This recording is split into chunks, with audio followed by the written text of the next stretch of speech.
Ganda ng pagkapangit.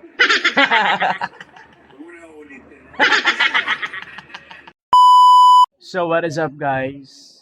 Ayan, so nakikita niyo naman yung bahay namin. Sobrang daming kalat. Ayan. Tapos tumawag sa akin si Kuya Yani, manonood daw sila ng TV dito sa aming bahay.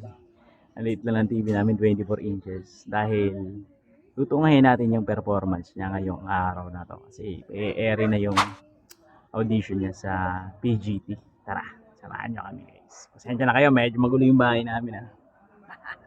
Tayo natin siya, let's go. Performance niya, mabait yan. Next ka na ba dyan, Kuya Yani? Next ka na dyan? Yata, no? Ha? Ayan guys, si Kuya Yani na yung next. Andito si Kuya Yani guys, oh. Sa bahay, oh. So, excited ka na ba tayo sa ano? Si Ate Rosella. Ayan, dito kami sa aming Dyan. excited na kami guys, mapanood si Kuya Yani. Grabe naman. Tayo, sunod tayo. Ayun na, ayun na! Ayun na, ayun na! Performance ni Kuya Yani, talaga inaabangan natin. Siyempre.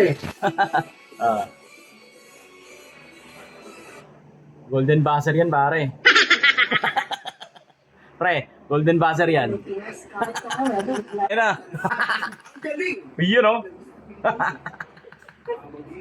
Oh. Anis, oh. Ikaw dito si Raulo. Ayun, oh. Oh.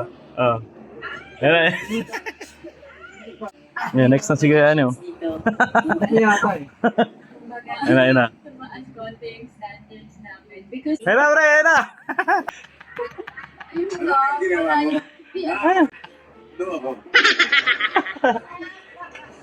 Anong magic kaya ang Ang galing mo, Kuya. Yun lang yun. Lahat kami ganun lang. yung mga ano, Yung mga ano, no, yung mga ano, no. Pero lupit pa rin, Kuya Yani. Lupit pa rin ang ginawa mo, pare.